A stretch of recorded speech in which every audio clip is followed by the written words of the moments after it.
അങ്ങനെയുള്ള ഇവനൊക്കെ ഒരു മനസാക്ഷീനെ മരവിപ്പിക്കണ ഈ സാഡിസ്റ്റുകളൊക്കെ ഇല്ലേ, നമ്മൾ എറിഞ്ഞു കൊല്ലുക, ബ്ലേഡ് വെച്ച് അറക്കണം ഇവനേക്കാം, അറക്കണം, അതാണ് വേണ്ടത്.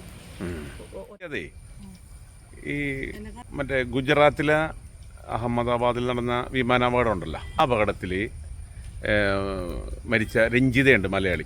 ആ രഞ്ജിതയെക്കുറിച്ച് ഒരു അശ്ലീല പോസ്റ്റ് കാഞ്ഞങ്ങാട് ഡെപ്യൂട്ടി തഹസിൽദാർ പവിത്രൻ എന്ന് പറഞ്ഞ അയാളൊരു അശ്ലീല പോസ്റ്റ് ഇട്ട് അപമാനിച്ച്. ഒരിക്കലും ചെയ്യാൻ പാടില്ല, ഒരിക്കലും അത്തരത്തിലൊരു കാര്യം ചെയ്യാൻ പാടില്ല. അത് വളരെ മോശമാണത്. മോശം എന്നൊക്കെ പറഞ്ഞ് ചെറുതായി പോകും. അപ്പോൾ ഈ സംഭവത്തിൽ ജയന്തിക്ക് എന്താണ് പറയാനുള്ളത്? അത് ഈ കേരളത്തിൽ പൊതുവെ ഒറ്റപ്പെട്ട പെണ്ണുങ്ങൾ എന്ത് ചെയ്താലും പൊതുവെ ഇങ്ങനത്തെ ഒരു ഇത്തരം ഞരമ്പ് രോഗി എന്ന് പറയാൻ പറ്റില്ല, നല്ല അടികൊള്ളാണ്ടുള്ള പ്രശ്നങ്ങളാണ് അതൊക്കെ. അത് പോലീസും ഉണ്ടായതിൻ്റെ ഉള്ളിലിട്ടത് ഇപ്പോൾ സംരക്ഷണം പോലെയാണ്, ജനങ്ങൾ തന്നെ അത് കൈകാര്യം ചെയ്യേണ്ടതാണ്. മനസ്സിലായോ? ഭർത്താവില്ലാത്ത പെണ്ണുങ്ങൾ എവിടെ പോയാലും ഈ വക അശ്ലീലങ്ങൾ, മനസ്സിലായോ? രഞ്ജിത നേഴ്സായിരുന്നു. ഞങ്ങളും ഇതേപോലെ തന്നെ നേഴ്സുമാരല്ലേ. ഞങ്ങൾക്ക് രാവും പകലും ചിലപ്പോൾ രാവിലെയൊക്കെ വന്നാണുമ്പോൾ മോശം പറഞ്ഞു നടക്കണ ഒരുപാട് ആൾക്കാരുണ്ടായിട്ടുണ്ട്. രാവിലെ ഡ്യൂട്ടി കഴിഞ്ഞ് തന്നെയാണ് അറിയാം, എന്നാലും വെറുതെ ഒരു രാവിലെ വരുമ്പോൾ നമുക്ക് ഉറക്കച്ചടവാണല്ലോ. അപ്പോൾ ഇങ്ങനെ നമുക്ക് ചോദിക്കാൻ ഇപ്പോൾ കൊണ്ടുവരാനൊക്കെ ആളില്ലല്ലോ, നമ്മൾ ബസ്സിൽ തന്നെ കയറിയൊക്കെ വരണ്ടേ. അപ്പോൾ ഇതേപോലെ ഞരമ്പ് രോഗം എന്ന് പറയാൻ പറ്റില്ല, അവനെയൊക്കെ അടിച്ച് ശരിപ്പെടുത്തണം, മനസ്സിലായോ? അത് ജനങ്ങൾക്ക് വിട്ടുകൊടുക്കണം. കുറച്ച് കിട്ടിയിട്ട് പോലീസ് ഉണ്ടാകാവൂ. ഇപ്പൊ അയാളെ കുടുംബം വരെ അപമാനിതരാവല്ലേ. അല്ല കൊച്ചു മക്കള്, ആ കൊച്ചു മക്കളുടെ കരച്ചിട്ട് ഏതെങ്കിലും ഒരു മനുഷ്യർക്ക് ഇങ്ങനത്തെയൊക്കെ വാചകം പറയാൻ പറ്റുമോ? നമ്മളൊക്കെ നെഞ്ച് പൊടിയല്ലേ, നമുക്ക് നെഞ്ച് എത്ര പ്രയാസമാണ് നമ്മളൊക്കെ അനുഭവിച്ചത്. കൊച്ചുങ്ങളെ കണ്ടിട്ട് എന്ത് പ്രയാസമാണ്. വീഡിയോ കാണാൻ പറ്റണ്ട നമുക്ക് മക്കളുടെ കരച്ചില്. അവരെ നമ്മൾ എന്ത് പറഞ്ഞ് ആശ്വസിപ്പിക്കും? അവർക്ക് ഇനിയുള്ളത് ആരാണ്? പക്ഷെ ഇപ്പൊ ഇങ്ങനെയൊക്കെ പറയണ ഇവനേക്കില്ലേ, നമ്മൾ ശരിക്കും ഒരു കുഴി കുത്തിയിട്ട് അതിലോട്ട് വെടി വെച്ചിടണം. നമ്മൾ കൈ കൊണ്ടുപോലും ഇതിനെയൊക്കെ തൊടരുത്, അല്ലേ? അത്രക്കും ഇതാണ് ഒറ്റപ്പെട്ട സ്ത്രീകളുടെ പൊതുവെയുള്ള ഒരവസ്ഥ. ഇവിടെ ഇതേപോലെ തന്നെ DSP എന്നൊക്കെ പറയണവനൊക്കെ ഇപ്പൊ നമ്മളെയൊക്കെ ജനങ്ങൾ പറഞ്ഞാൽ മതി, ഒറ്റക്കുള്ള സ്ത്രീയാണ്, നിങ്ങൾ അവരെ ദ്രോഹിക്കരുത് എന്ന് പറഞ്ഞാൽ വല്ല പ്രശ്നം അവിടെ ഉണ്ടാവുമോ? അപ്പൊ പറഞ്ഞു കൊടുക്കണം എന്താന്നാ, പ്രകോപിപ്പിക്ക്, പ്രശ്നങ്ങൾ ഉണ്ടാക്ക്, പ്രകോപിപ്പിക്ക്. ഇങ്ങനെ എന്തെല്ലാം പ്രശ്നങ്ങളാണ് ഈ DSP മുരളിയൊക്കെ പറഞ്ഞാണ്. ഇതും അതേ പോസ്റ്റിൽ പോലെ ഇരിക്കണ ഒരാളല്ലേ. പ്രകോപിപ്പിച്ച് പ്രശ്നങ്ങൾ ഉണ്ടാക്കി ഒറ്റപ്പെട്ട സ്ത്രീനോട് എന്ത് സന്തോഷമാണ് ഇവർക്ക് കിട്ടണ. ഒരു സാഡിസ്റ്റ് മൈൻഡ് അല്ലത്, അല്ലേ? ഈ വക സാഡിസ്റ്റുകൾ എല്ലാ മേഖലയിലുണ്ട്. ജനം തിരിച്ചറിയണത് ഇങ്ങനെയൊക്കെ വരുമ്പോഴാണ്. പോസ്റ്റ് ഇട്ടോയി അല്ലെങ്കിൽ ഇവന്റെയൊക്കെ മനസ്സറിയാൻ പറ്റുമോ? ഇതിപ്പോ ഈ പോസ്റ്റിൽ പിടിച്ചാരുണ്ട് കുറെ പേരൊക്കെ ഇറങ്ങാണ്ടിരിക്കണത്. ഏത് കേസിനും ഇവര് എന്ത് ഒരു യൂട്യൂബിൽ വന്നാലും അപ്പൊ തന്നെ ഓരോരുത്തര് അത് ഈ മരിച്ചോയ ആൾക്കാരെ പറ്റിയൊക്കെ മോശക്കാരാണെങ്കിൽ പോലും നമ്മൾ മനുഷ്യരാരെങ്കിലും പറയൂ? അവരവരുടെ കുടുംബം പുലർത്താൻ വേണ്ടി ഒരു സ്ത്രീ, ഒരു വീട്, ഒരു കിടപ്പടമല്ലേ പ്രധാനം മനുഷ്യർക്ക്. അവര് പോരാൻ പോകുകയാണെന്നിട്ട് ബാക്കി ജോലികൾ മക്കളുടെ ഒപ്പം മക്കളുടെ ജീവിതം കാണാൻ അവർക്ക് ആഗ്രഹമുണ്ട്. അപ്പൊ പോരാൻ പോകണം. അപ്പൊ ഈ നമുക്കൊരു കിടപ്പട അത്യാവശ്യമാണ്. അല്ലെങ്കിൽ ഇല്ലേ, ആ വീടൊക്കെ നമ്മൾ കണ്ട് ഒരു കിടപ്പടമില്ലാത്ത നമ്മളുടെയൊക്കെ ഒരു അവസ്ഥകള് നമ്മളെയൊക്കെ ഇങ്ങനെ ദ്രോഹിക്കുമ്പോൾ ഒരു വാടക വീട് പോലും കിട്ടാൻ പറ്റാത്ത ഒരു അവസ്ഥയിലാണ്. ഒറ്റക്കുള്ള സ്ത്രീയാണ്, വാടക വീടില്ല. നമ്മ എത്ര ഇതിൽ നിന്നാലും ഈ വക നമ്മളെ അച്ഛന്മാര് ഒളിഞ്ഞോട്ടവും, നമ്മുടെ വീട്ടിൽ ഗേറ്റ് തുറക്കുമ്പോൾ ഒളിഞ്ഞോട്ടവും, ഒറ്റക്കാണ് ഇരട്ടക്കാണ്, എവിടെ ആരെങ്കിലും വന്നുണ്ടാ, കറണ്ട് ബില്ല് ആരും പോലും വരാൻ പറ്റാത്തൊരു അവസ്ഥയിലാണ് ഇപ്പൊ. അവർ മക്കളെ റീഡിങ് എടുത്ത് തന്നാൽ മതിയാന്ന് നോക്കിയും പറയും വേണ്ട ചേച്ചി, ഇപ്പൊ ചേച്ചി ഉണ്ടല്ലോ തുറന്ന്. അപ്പോഴേക്കും എല്ലാ ജനലിലും ആൾക്കാരാണ്. അപ്പൊ ഈ പ്രബുദ്ധ കേരളത്തിലെ പ്രബുദ്ധ ജനങ്ങൾ എന്ന് പറയണതാ, പ്രബുദ്ധ കേരളത്തിലെ എല്ലാവർക്കും വിദ്യാഭ്യാസം ഉണ്ട്, പക്ഷെ വിവരൂല. ഓരോരുത്തരുടെ വേദന നമ്മളുടെ വേദനയാണെന്നുണ്ട ഈ പ്രശ്നങ്ങൾ ഉണ്ടാ. നമ്മളുടെ സഹോദരിക്കാണ് ഇങ്ങനെ സംഭവിക്കണമെങ്കിലാ മറ്റുള്ളവരെ കാണുമ്പോൾ ഒരു വിഷമം നമുക്ക് തോന്നൂലായിരിക്കും. പക്ഷെ ഞങ്ങളൊക്കെ നല്ല വിഷമം. എന്താന്നാ ചിലവർക്ക് അങ്ങനെയാണ്. മറ്റുള്ളവരെ കാണും ഈ സാഡിസ്റ്റുകൾക്കില്ലേ ഒരാനന്ദമാണ്. നമ്മളുടെ വീടിൽ ഈ കുണ്ട കിടത്തുമ്പോൾ ഞങ്ങൾ ആ പ്രയാസം അനുഭവിച്ചിട്ടുള്ളവരാണ്. നമ്മളുടെ വീടിൽ കൊണ്ടുവന്ന് കിടത്തുമ്പോണ്ടാവണ നമ്മുടെ ഒരവസ്ഥയില്ലേ, അത് അനുഭവിച്ചറിയണം. പറഞ്ഞാൽ മനസ്സിലാവൂല. ഇയാളെ ശരിക്കും എത്ര നാൾ ജയിലിലിടും? പിന്നെ ജനങ്ങൾ വരയൂല ഇവനാ.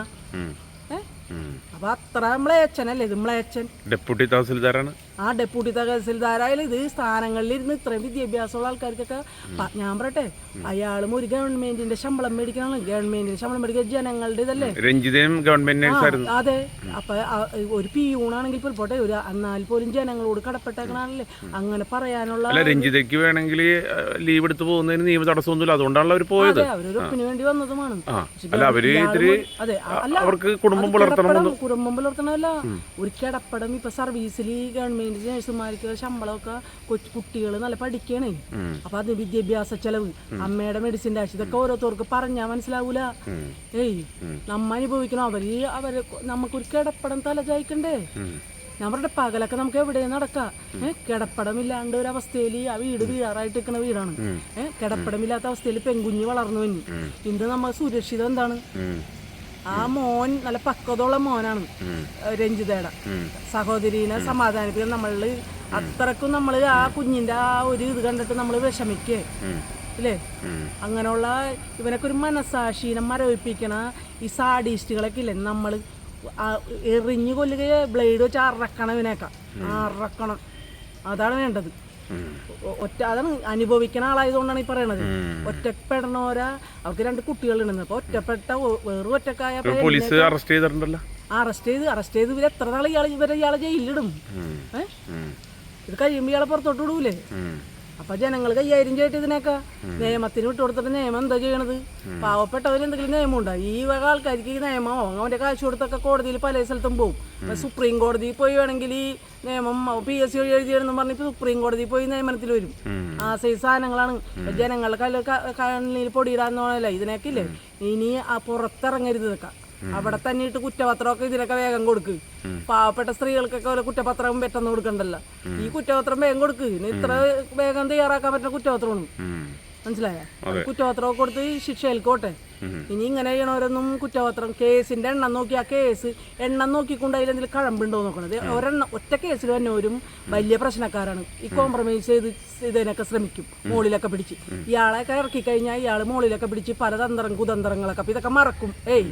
ജനങ്ങളിപ്പോ ഇത് കഴിയുമ്പോൾ ഇതൊക്കെ മറക്കും. അപ്പൊ ഈ കുതന്ത്രക്കാരൻ രക്ഷപ്പെടും. സാഡിസ്റ്റ് രക്ഷപ്പെടരുത്. അവിടെ തന്നെയിട്ട് എത്രയും പെട്ടെന്ന് വേഗം കുറ്റപത്രം തയ്യാറാക്കി ശിക്ഷ ഇനി പുറത്തേക്ക് ഇപ്പൊ എങ്ങും വരരുത്. അതാണ് വേണ്ടത്. ആ മരിച്ച ആളെ പറ്റിയൊക്കെ അങ്ങനെ പറയുമ്പോഴേ അത് ജീവൻ ഒന്ന് ആലോചിച്ച്. കുട്ടികൾക്ക് വേണ്ടി പോയേക്കോ, വീടിന് വേണ്ടി പോയേക്കണം കുടുംബം. നമുക്ക് ഇവിടെ നിന്നുകൊണ്ട് എന്തുണ്ടാക്കാൻ പറ്റും? ഈ അശ്ലീല കമന്റ് ഇട്ട ഈ പൗത്രന ജയന്തി നേരിട്ട് കണ്ടു കഴിഞ്ഞാൽ പ്രതികരിക്കുമോ? പിന്നെ ചെകിടടിച്ചാൽ മുളിക്കും. വേണ്ടേ? ഒന്നിൽ അത്ര പോലീസ് ബന്ദ്രോസിലായിരിക്കും കാർപ്പിച്ചെങ്കിലും തുപ്പണം. ചെറ്റന ചെറ്റലവൻ ചെറ്റേന്നൊക്കെ പറഞ്ഞാൽ കുറഞ്ഞു പോകൂലേ? അവനെ പറയാനായിട്ട് വാക്കുകൾ വേറൊന്നുണ്ടല്ലോ. നമ്മൾക്ക് ഇതിൽ കൂടെയൊക്കെ സോഷ്യൽ മീഡിയയിൽ പറയുള്ളൂ. അത്ര മ്ലേച്ഛനാണ്. മ്ലേച്ഛൻ എന്ന് പറഞ്ഞാൽ വളരെയധികം സാഡിസ്റ്റ്. ഇതിനൊക്കെ എങ്ങനെ കുടുംബത്തൊക്കെ കൊണ്ടുനടക്കണം? അടിച്ചതിന്റെ അകത്ത് ഇനി കയറ്റരുത് സാധനത്തിന്. സ്ത്രീകളില്ലേ? ആ സ്ത്രീകളല്ലേ ഇവന്റെ സഹോദരിയാണെങ്കിലാ. ഇവന്റെ അമ്മയാണ് ഇവനെ നോക്കാനായിട്ട്. ഇവൻ ഇപ്പോഴല്ലേ തഹസിൽദാരായത്. ജനിച്ചപ്പോ തന്നെ തഹസിൽദാരല്ലല്ലോ, ഡെപ്യൂട്ടി തഹസിൽദാരാണ്. അല്ലല്ല. ഇവനും ഒരമ്മയുടെ വയറ്റ്. ഒരമ്മ എത്ര ഇതാണെങ്കിലും ഒരു അമ്മ എല്ലാവർക്കും ഉണ്ടാവും. ഒരു സ്ത്രീയല്ല അവര്. ഇവനെയൊക്കെ വളർത്താൻ വേണ്ടി അവര് ചിലപ്പോ സമ്പത്തുള്ളായിരിക്കും, എന്നാലും ഇവരെയൊക്കെ വളർത്താൻ വേണ്ടി അവരെത്ര കഷ്ടപ്പെട്ടിട്ടുണ്ട്. നമ്മളുടെ വളർച്ചയിൽ ഒരമ്മക്കുള്ള സ്വാധീനം എത്ര വലുതാണ് ഇല്ലേ? അപ്പൊ ഇവനെയൊക്കെ നമ്മ അതാണ് കല്ലെറിഞ്ഞു കൊല്ലണം. അല്ലെങ്കിൽ ഓടിച്ചിട്ട് ജനങ്ങൾക്ക് കൈകാര്യം ചെയ്യാൻ കൊടുക്ക്. പോലീസ് സംരക്ഷിച്ചുകൊണ്ട് വേഗം അറസ്റ്റ് ചെയ്ത് റിമാൻഡ് ചെയ്തിട്ട് കാര്യമുണ്ടാ? അവിടെ കിടക്കട്ടെ. അതിന്റെ ഉള്ളിൽ ഇരുന്ന് പ്രശ്നങ്ങളാണെന്ന് തോന്നുന്നു. എത്ര നാളിങ്ങനെ ഇരുത്തും? അപ്പൊ ഇല്ലേ ഒറ്റക്കുള്ള സ്ത്രീകൾക്കില്ലേ ദൈവത്തെ ഓർത്ത് മരിച്ചവരെ പറ്റിയെങ്കിലും എൻ്റെ പൊന്ന് സഹോദരന്മാരെ ഇങ്ങനെ എത്ര ചീഞ്ഞവനാണെങ്കിലും ഇങ്ങനെ ചെയ്യല്ലേ കേട്ടാ.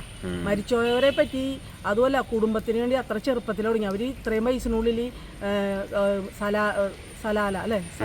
സലാലയിലായിരുന്നു. അവിടെ നിന്ന് 9 വർഷം ജോലിയായിട്ട് വീണ്ടും പോയി. അപ്പോൾ അവരെത്ര ചെറുപ്പത്തിൽ തുടങ്ങി അവർ കഷ്ടപ്പെടുന്നു.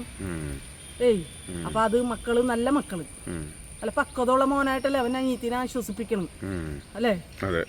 അപ്പൊ അവര് എല്ലാം പറഞ്ഞ് മനസ്സിലാക്കി വലിയൊരു ദുരന്തമുള്ള നമ്മള് ഇത് കേട്ടപ്പോ വലിയൊരു ദുരന്തമാണ്. പിന്നെ ആ ദുരന്തം നടക്കുന്ന സമയത്ത് ഒരു കുടുംബത്തിന്റെ അത്താണ് അമ്മ എന്നാ പ്രായപൂർത്തിയായ പെൺകുട്ടി മകള്. അപ്പൊ കൗമാരപ്രായത്തിലേക്ക് കിടക്കണ മകൻ. ആ കുട്ടികളുടെ ഒക്കെ ആ കുട്ടിയൊക്കെ വളർച്ചയിൽ അമ്മയുടെ സാന്നിധ്യം ആവശ്യമാണെന്ന് വിചാരിച്ചുകൊണ്ട് തന്നെ അവർ നാട്ടിലോട്ട് വരാൻ തയ്യാറാവണം. കാലാവസ്ഥ പറ്റണില്ല, നാട്ടിലോട്ട് വരാൻ തയ്യാറായിക്കൊണ്ടിരിക്കുകയാണ്. അപ്പോഴും ഈ ഇങ്ങനെ സംഭവിച്ചു കഴിഞ്ഞപ്പോൾ അതിനെയൊക്കെ നമ്മളെല്ലാവരും മനസ്സുകൊണ്ട് എല്ലാവരും വേദനിക്കുന്നിടത്ത് ഇത്തരം അസഭ്യങ്ങൾ വരണം. ഒരുപാട് ആൾക്കാരുണ്ട് ഇത്തരം അസഭ്യങ്ങൾ ഉണ്ടാക്കണത്. ഒറ്റക്കുള്ള സ്ത്രീകളെ എന്തും പറയാന്നുള്ള ഒരു അവസ്ഥയിലേക്ക് എത്തിയേക്കാണ്. സ്ത്രീകളെന്തും പറയാം. സ്ത്രീകളെ എന്തും പറയാ. ഇന്ത്യൻ ഭരണഘടന പറഞ്ഞേക്കണത് സ്ത്രീകളെ ഇന്ത്യൻ ഭരണഘടന പഠിക്കണം. തഹസിൽദാരി, ഡെപ്യൂട്ടി തഹസിൽദാരി പഠിച്ചിരിക്കണം. ഭരണഘടനയിൽ എന്താ പറഞ്ഞേക്കണ സ്ത്രീകളെ കുറിച്ചെന്നൊക്കെ